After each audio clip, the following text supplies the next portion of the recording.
नमस्कार, मैं हूं आपके साथ मयंक मिश्रा। आज 10 तारीख है और इस वक्त की बड़ी खबर, हूती की तरफ से अब अमेरिका को दिया गया है बड़ा झटका।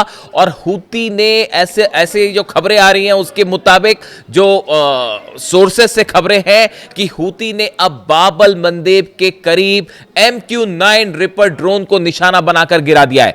देखिए, पिछले 12 घंटे के अंदर हूती की तरफ से जो हमले किए गए वो सब के सब हमले बिल्कुल उसी स्टाइल में किए जा रहे हैं, उसी तरीके से किए जा रहे हैं जैसे हमले ईरान करता है। जिस तरह से ईरान बैलिस्टिक मिसाइल्स दागता है, जिस तरह से ड्रोन अटैक्स होते हैं, जो डिफेंस सिस्टम ईरान का एक्टिवेट है, बिल्कुल इसी तरह से अब हूती के लड़ाके भी हमले कर रहे हैं। यानी जंग का अंदाज वही है जो ईरान करता है।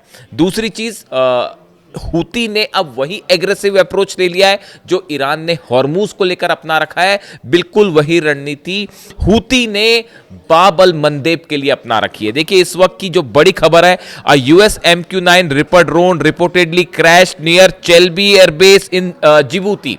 देखिए, जिबूती एक देश है जहां पर अमेरिका का एयरबेस है, चेल्बी एयरबेस। यहां पर अमेरिका इसको मैनेज करता है, काफ़ी फाइटर जेट्स हैं यहां पे।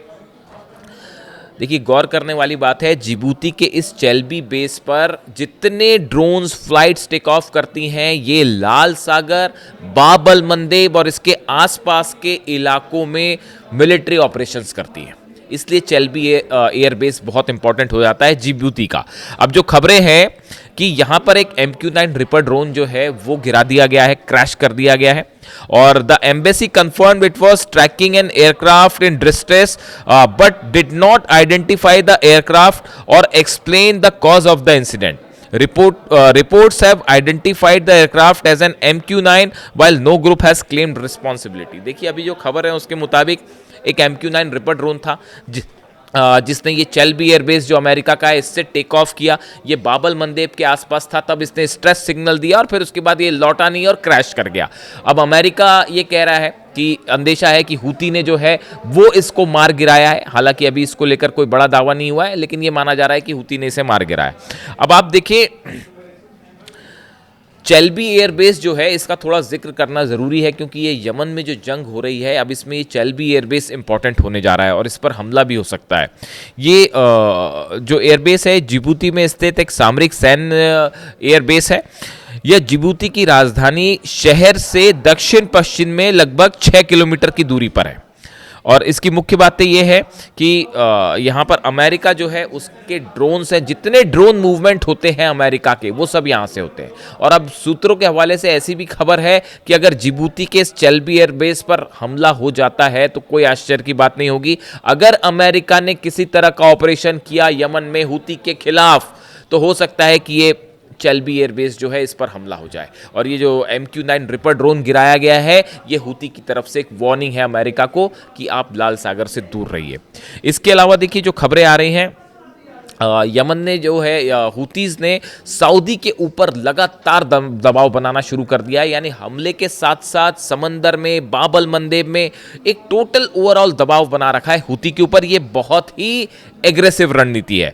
Yemen Houthis strike Saudi backed forces in Mokha with ballistic missile drone and releasing dramatic footages. देखिए, मोखा में जो हमला हुआ, यमन की सेना यानी सऊदी को, जो सऊदी बैक करता है जिस यमन की सेना को, उसके ऊपर हूती ने हमले किए। कैसे हमले किए मोखा में?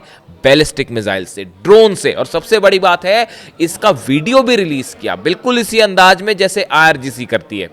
अब आप समझ जाइए मैं क्या कहना चाह रहा हूं। The Houthis warned Saudi Arabia, wherever you mass, you get bombed। सीधी धमकी है सऊदी को हूती की तरफ से कि आप जहां भी जमा होंगे वहां पर हमला किया जाएगा। The attack reportedly killed at least 7 people and wounded dozens। ये जो हमले हुए हैं हूती की तरफ से, जो हमले हुए इसमें 7 लोग मारे गए हैं, संख्या ज़्यादा हो सकती है इसकी, और सैकड़ों लोग इस हमले में घायल हो गए हैं। The Houthis also claimed a drone strike on an Aramco facility in Saudi Arabia। जज़ान में कल जो हुआ वो आप जान ही रहे हैं कि वहाँ पर धमाके हुए, ड्रोन स्ट्राइक की खबर है हूती की तरफ से। जज़ान में ऑयल फील्ड में आग लग गई। अब देखिए, हालात ये हैं फिलहाल कि बाब अल मंदेब बिल्कुल उसी तरह से बंद है जिस तरह से हॉर्मूज। हॉर्मूज खोलने के लिए ईरान ने अपनी नई शर्तें रख दी हैं। मुआवजा वापस दिया जाए, अमेरिका अपना सेना लेकर निकले, अमेरिका अपने बेसिस खाली करे। मतलब बहुत ही ज़्यादा सख्त शर्तें ईरान की तरफ से रख दी गई हैं हॉर्मूज को खोलने के लिए। अब ऐसी स्थिति बाबल मंदेब में भी अपना ली है हूती ने। हूती का जो स्टैंड है बाबल मंदेब को लेकर वो बिल्कुल वैसा ही है जो ईरान का हॉर्मूज को लेकर है। अब इस हालात में सऊदी अरेबिया क्या करेगा? देखिए ये बहुत अहम हो जाता है मामला। जिस तरह से ये पैक्ट साइन हुआ सऊदी पाकिस्तान हूती तुर्की का उसको लेकर ये था मामला कि अब ये सऊदी पर सीधा सीधा हमले हो रहे हैं, इसी को ही जंग कहते हैं, सीधे हमले हो रहे हैं। ऐसी स्थिति में तुर्की और पाकिस्तान क्या करेंगे? क्या दोनों किसी तरह से हूती के ऊपर हमला करेंगे? इस तरह के तमाम सवाल थे, लेकिन ये साफ कर दिया गया है खासतौर पर तुर्की की तरफ से कि फिलहाल ऐसा कोई जॉइंट फ्रेमवर्क ही तैयार नहीं है जिसके तहत तुर्की जो है वो इस मामले में शामिल हो। यानी तुर्की ने दूसरे शब्दों में हूती पर किसी भी तरह का ऑपरेशन करने से साफ मना कर दिया है। तुर्की ईरान के खिलाफ नहीं जाएगा, ये बात एकदम साफ है। इस हालात में देखिए तुर्की माइनस है, यानी सऊदी यहाँ पर फिर अकेला पड़ा हुआ है। अमेरिका मदद करने की सिचुएशन में है नहीं, इजराइल जो है वो सऊदी की मदद करेगा नहीं। इस हालात में अब सवाल ये है कि सऊदी अपनी रक्षा कैसे करेगा, सऊदी की मदद कैसे होगी? ये अपने आप में एक बड़ी खबर। इसके अलावा देखिए एक और अहम खबर का जिक्र करना ज़रूरी है, वो है गाज़ा। नेतन्याहू की तरफ से बयान आया है कि वो एक तो 15 सूत्री जो प्रोग्राम है डोनाल्ड ट्रंप का गाज़ा पीस प्लान जो है वो उसको स्वीकार करने से उन्होंने मना कर दिया, सीधा सीधा मना कर दिया। यानी ये देखिए आप, ये बता रहा है कि ये डोनाल्ड ट्रंप की लगातार कम होती पोजीशन को बता रहा है कि ईरान ने डोनाल्ड ट्रंप की हालत ऐसी कर दी है कि अब नेतन्याहू मुंह पर सीधा मना कर दे रहे हैं, क्योंकि सब कोई महसूस कर रहे हैं कि हर स्तर पर डोनाल्ड ट्रंप की हार हुई है, डोनाल्ड ट्रंप एडमिनिस्ट्रेशन की हार हुई है। चाहे हॉर्मूज हो, चाहे न्यूक्लियर पॉलिसी हो, चाहे जंग हो, आप जहां भी ले लें, चाहे एयर बेसिस हो, डिफेंस हो, सिक्योरिटी हो, सब में अमेरिका बुरी तरह से हारा है ईरान के साथ जंग। तो अब ऐसे हालात में हम नेतन्याहू भी सीधा सीधा जो है डोनाल्ड ट्रंप के प्रस्ताव को नकार दे रहे हैं और कह रहे हैं कि गाज़ा पीस प्लान को मैं नहीं मानूंगा। इसको लेकर तमाम खबरें आप देख सकते हैं। और इसको लेकर ईरान और इजराइल आमने सामने होंगे, इस बात को भी याद रखिए। गाज़ा को लेकर अब ईरान और इजराइल के बीच में बड़ी जंग होगी, ऐसे हालात बनते जा रहे हैं या बनाए जा रहे हैं, दोनों स्थिति है। लेकिन जो गौर करने वाली बात है, जो असली बात नेतन्याहू ने कही, वो गाज़ा पीस प्लान को स्वीकार नहीं करते, वो तो एक बात है ही। उन्होंने अपनी बातें कही कि हमास हथियार छोड़े वगैरह वगैरह, वो एक अलग चीज़ें हैं। लेकिन जो गौर करने वाली बात है वो ये है, नेतन्याहू ये कह रहा है कि मेरे जीते जी एक फिलिस्तीन एक राष्ट्र नहीं बनेगा, एक राज्य नहीं बनेगा। ये अपने आप में बहुत बड़ी बात है।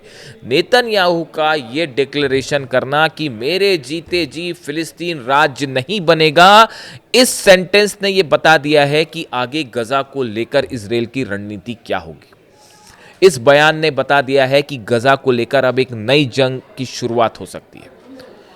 गजा को लेकर ये जो बात है, ये देखिए बहुत अहम सेंटेंस है जो मैं फिगर आउट कर पाया कि मेरे रहते रहते जो है, मेरे जीते जी जो है फिलिस्तीन राज्य नहीं बनेगा।